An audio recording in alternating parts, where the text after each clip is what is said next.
പശ്ചിമ കൊച്ചി തീരദേശ സാംസ്കാരികോത്സവം ജാല 2025 ഈ സാംസ്കാരിക സമ്മേളനത്തിന് അധ്യക്ഷപദം അലങ്കരിക്കുന്ന സോളമൻ ചാനങ്കട്ടച്ചൻ, ഇന്ന് ഉദ്ഘാടനം നിർവഹിച്ച Shri maxi KJ maxi MLA, കൃപാസനത്തിൻ്റെ എല്ലാമായ ഞങ്ങളുടെ സ്ഥാപക പിതാവ് ഡോക്ടർ ഫാദർ VP ജോസഫ് വലിയ വീട്ടിലച്ച, കൃപാസനത്തിൻ്റെ സ്പിരിച്വൽ ആനിമേറ്ററായ ഫാദർ അലക്സ് കൊച്ചിക്കാരൻ വീട്ടിലച്ച,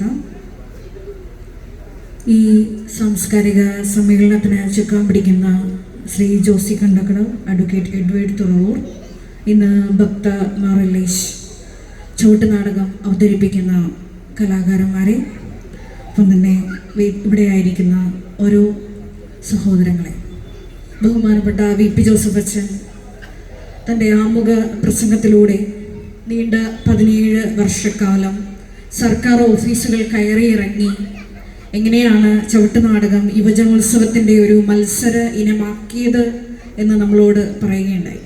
ഈ ഒരു ചരിത്രം എനിക്കറിയാം, കാരണം അച്ഛൻ്റെ ബയോഗ്രഫിയുടെ എഡിറ്ററാണ് ഞാൻ. അപ്പം ഞാൻ തന്നെയാണ് അച്ഛൻ്റെ ഓഡിയോ എല്ലാം കേട്ട് അത് രേഖപ്പെടുത്തി വെച്ചത്. 2015 തുടങ്ങിയൊരു വർക്കാണ്. കൃപാസനമായിട്ടുള്ള എൻ്റെ ഈ ഒരു ബന്ധം, ഈ ചരിത്രപരമായിട്ടുള്ള സാംസ്കാരികപരമായിട്ടുള്ള ബന്ധം ആരംഭിക്കുന്നത് 2012 ഞാൻ കൃപാസനത്തിലൂടെ കടന്നു വരുന്നത്.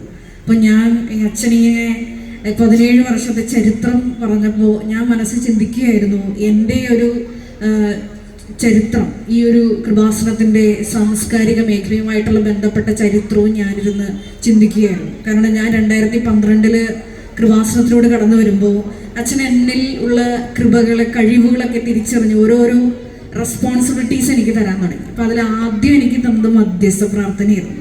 അപ്പം അച്ഛൻ എന്നോട് ആദ്യം പറഞ്ഞ ഒരു പ്രാർത്ഥന വിഷയം ഞാൻ ഇന്നും ഓർക്കുന്നുണ്ട്. ജോളെ, നമ്മൾ ഒരു ചവിട്ട് നാടക വിജ്ഞാനകോശം ഇങ്ങനെ ഓടി നടക്കുവാണ്, സർക്കാർ ഓഫീസിൽ ഇങ്ങനെ കയറി ഇങ്ങനെ അവസാന സ്റ്റേജിൽ, പക്ഷേ ഇത് പബ്ലിഷ് ചെയ്യാൻ പറ്റിയിട്ടില്ല. അപ്പോൾ ജോള് മധ്യസ്ഥ പ്രാർത്ഥനയിൽ ഇത് ഉൾപ്പെടുത്തി പ്രാർത്ഥിക്കണമെന്നാണ് ആദ്യമായിട്ട് ബഹുമാനപ്പെട്ട അച്ഛൻ എന്നോട് ഒരു പ്രാർത്ഥനാ വിഷയം ആവശ്യപ്പെടുന്നത്. ശക്തമായ മധ്യസ്ഥ പ്രാർത്ഥന ആ വിഷയത്തിൽ ഞാൻ നടത്തി. ചുരുങ്ങിയ നാളുകൾക്കുള്ളിൽ 2014 അച്ഛൻ, അതിനു മുമ്പ് അങ്ങനെ ഒരു ചരിത്രം അച്ഛനെ നമ്മുടെ ബയോഗ്രഫിയിൽ ഓൾറെഡി റെക്കോർഡ് ചെയ്തിട്ടുണ്ട്.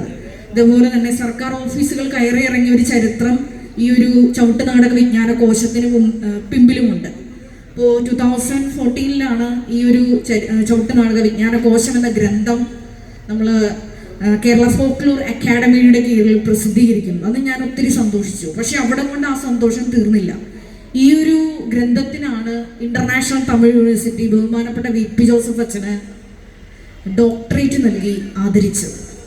അതോടുകൂടിയാണ് കൃപാസനത്തിൻ്റെ ചരിത്രം അതിന് മുമ്പും പിമ്പും എന്ന് വിധി എഴുതിയത്. കാരണം നിങ്ങൾക്ക് എല്ലാവർക്കും അറിയാവുന്നതുപോലെ 2014 കൃപാസനത്തിൽ പരിശുദ്ധ അമ്മയുടെ പ്രത്യക്ഷീകരണത്തോടനുബന്ധിച്ച് പ്രാർത്ഥന നൽകപ്പെടുകയും പിന്നീട് ഉടമ്പടി വരികയും കൃപാസനം ഇന്ന് അറിയപ്പെടുന്ന ഒരു വലിയ ശുശ്രൂഷ കേന്ദ്രമായിട്ട് ലോകം മുഴുവനും അറിയപ്പെട്ടത്. അതിൻ്റെ എല്ലാം ഒരു തുടക്കം ഈ ഒരു പ്രസാദനവുമായിട്ട് ബന്ധപ്പെട്ടായിരുന്നു. അപ്പം ഞാനിവിടെ ഇരുന്ന് അതിനെപ്പറ്റി ചിന്തിക്കുകയായിരുന്നു. അന്ന് നടത്തിയ ഒറ്റ മധ്യസ്ഥ പ്രാർത്ഥനയിൽ ദൈവം ഇത്ര വലിയ കാര്യങ്ങൾ ചെയ്യുമെന്ന് എനിക്ക് പോലും അറിയില്ലായിരുന്നു. പിന്നീട് ബഹുമാനപ്പെട്ട അച്ഛൻ മീഡിയയും പബ്ലിക്കേഷനും ഒക്കെ നേരിട്ട് ഡയറക്റ്റ് ചുമതലകൾ എന്നെ ഏൽപ്പിച്ചു. പിന്നീട് കമ്മ്യൂണിക്കേഷൻ സെക്രട്ടറി ആയിരിക്കുന്ന സമയത്ത് ബഹുമാനപ്പെട്ട അച്ഛൻ്റെ നിർദ്ദേശപ്രകാരം ഞാൻ തന്നെയാണ് കേരള സാഹിത്യ അക്കാദമിയിൽ അച്ഛൻ്റെ ബുക്ക് ചവിട്ടുനാടക വിജ്ഞാനകോശം ഫോർവേഡ് ചെയ്യുന്നത്. 3 വർഷത്തെ മികച്ച വൈജ്ഞാനിക ഗ്രന്ഥങ്ങളിൽ നിന്ന് ബഹുമാനപ്പെട്ട അച്ഛൻ്റെ പുസ്തകം തന്നെ തിരഞ്ഞെടുത്തു. അത് നിങ്ങൾക്ക് എല്ലാവർക്കും അറിയാവുന്നതുപോലെ കേരള സാഹിത്യ അക്കാദമി അവാർഡ് ലഭിച്ചു.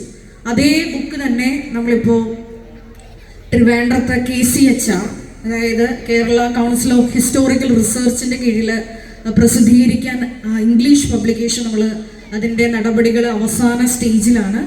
മൂന്നാമതായിട്ട് നമ്മൾ ഈ ഒരു പബ്ലിക്കേഷൻ്റെ അടുത്ത സ്റ്റെപ്പ്, ഈ ഒരു ഇംഗ്ലീഷ് പബ്ലിക്കേഷൻ കഴിഞ്ഞു കഴിഞ്ഞാൽ നമ്മൾ ബഹുമാനപ്പെട്ട VP ജോസഫിൻ്റെ ദീർഘവീക്ഷണത്തിൽ വരുന്ന ഏറ്റവും വലിയൊരു സ്വപ്നം എന്നുള്ളത് നമ്മുടെ ഈ കല, ചവിട്ട് നാടകം ഇൻഡോ യൂറോപ്യൻ ആർട്ട് ഫോമാണ്. നമുക്കറിയാവുന്ന പോലെ അത് ഒരു യുനെസ്കോ പൈതൃക കലയായി ഉയർത്തപ്പെടണം. അതിൻ്റെ ഒരു നടപടി എന്നോണമാണ് നമ്മൾ KCHR ഒരു ബൃഹത്തായ പ്രൊജക്ട്, അതായത് ചവിട്ടുനാടകം എൻസൈക്ലോപീഡിയ ട്രാൻസ്ലേറ്റ് ചെയ്യാൻ നമ്മൾ കൊടുത്തിരിക്കുന്നത്. അപ്പോൾ നിങ്ങളുടെ എല്ലാവരുടെയും സഹകരണം, പ്രാർത്ഥന ഈ ഒരു വിഷയത്തിൽ ഉണ്ടാവണമെന്ന് ഓർമ്മിപ്പിക്കുന്നു. ഏറെ പ്രത്യേകമായിട്ട് കലാകാരന്മാർക്ക് ഒരു ഇൻസ്റ്റിറ്റ്യൂഷണലൈസ് ചെയ്യുന്ന ഒരു സ്കൂളാണ് നമ്മൾ പള്ളിത്തോടിൽ ഇവിടെ സൂചിപ്പിച്ചതുപോലെ 3.5 കോടിയുടെ ഒരു പ്രൊജക്റ്റാണ്. സർക്കാരിൻ്റെ തന്നെ 50 ലക്ഷം രൂപ നമുക്ക് ഈ ഒരു വിഷയത്തിൽ നിർമ്മിതി പ്രൊജക്ടിൻ്റെ കീഴിൽ കിട്ടിയിട്ടുണ്ട്.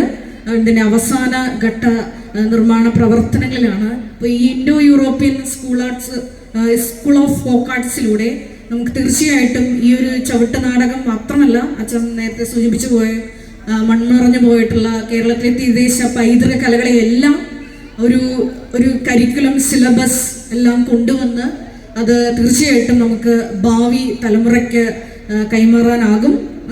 ഈ ഒരു ശരിക്കും പറഞ്ഞാൽ ഈ പള്ളിത്തോടിൽ ഈ ഒരു സ്ഥാപനം ഉയർന്നു വരുമ്പോൾ, Indo European school of folk arts ഉയർന്നു വരുമ്പോൾ തീർച്ചയായിട്ടും അത് യുനെസ്കോ ഈ ഒരു വിഷയം ഗൗരവമായിട്ട് കാണും. നമ്മൾ ഓൾറെഡി ഇതിനുള്ള ആപ്ലിക്കേഷനൊക്കെ ഒരു പ്രൊജക്റ്റ് പ്രപ്പോസലെല്ലാം നമ്മൾ സബ്മിറ്റ് ചെയ്തായിരുന്നു. പക്ഷേ അത് പരിശുദ്ധ ദേവമാതാവ് കുറിച്ച് വെച്ചിരിക്കുന്ന ആ ഒരു ടൈമിൽ അതെല്ലാം നടക്കും.